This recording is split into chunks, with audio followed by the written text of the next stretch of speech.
सजाई अच्छा है मंदिर मंदिर।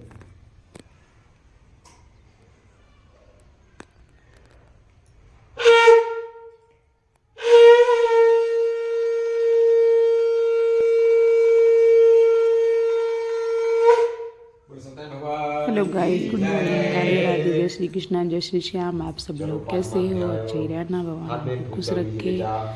देखो मैंने सत्यनारायण की इसके पूजा बाद करवाई दूसरी थी कथा कहूंगा, आप पंडित लोग जी के सावधान लिए। होकर सुनिए।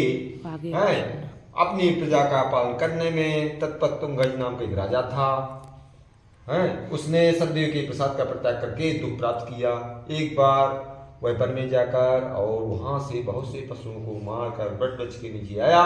वहां उसने देखा कि गोपगण वन बंधुओं के साथ संतुष्ट होकर भक्तिपूर्वक भगवान सतदेव की पूजा कर रहे हैं। राजा यह देखकर अहंकार बस न तो वहां गए और न उसने भगवान सतदेव को प्रणाम किया।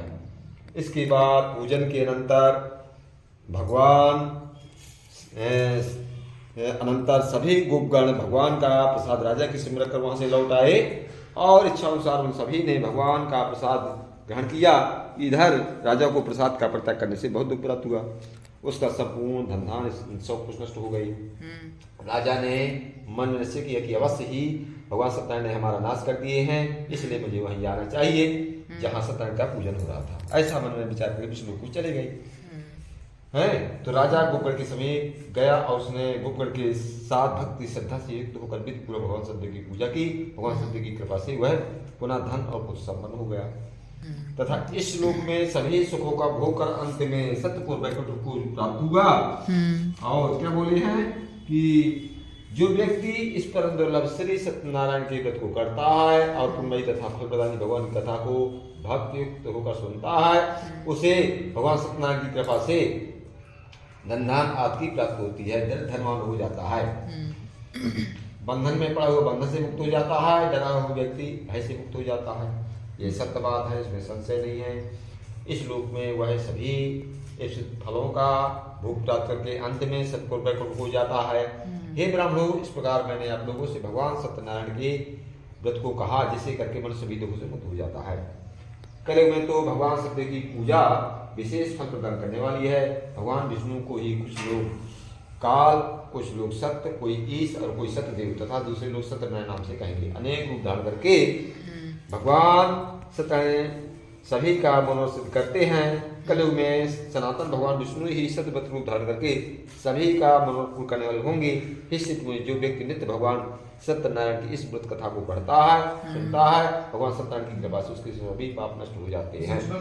हे मुनीश्वरों, पूर्व काल में जिन लोगों ने भगवान सत्यनारायण का व्रत किया था, उनके अगले जन्म का वृतांत कहता हूँ, आप लोग सुनिए।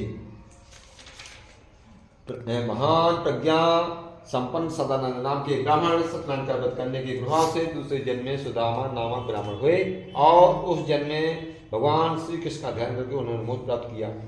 लकड़हारा बिलगों का राजा हुआ और अगले जन्म में उसने भगवान श्री राम की सेवा करके मोक्ष प्राप्त किया। महाराज उल्लामुख दूसरे जन्म में राजा दशरथ हुए, जिन्होंने श्री रघुनाथ की पूजा करके अंत में वैकुंठ प्राप्त किया। इसी प्रकार धार्मिक और सत्यवती साधु पिछले जन्म के सद्वृत्त के प्रभाव से दूसरे जन्म में मरुद नाम का राजा हुआ।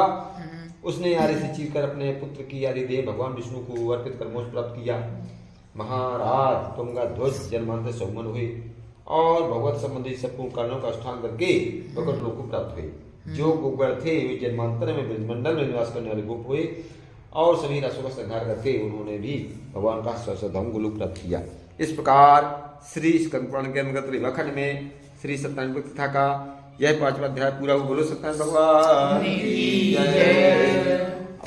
आप गा लो बेटा, आप गा लो, गाओ, हम आप गवाएंगे, हम पूरे गाए हैं साथ जाइए ना अभी आते।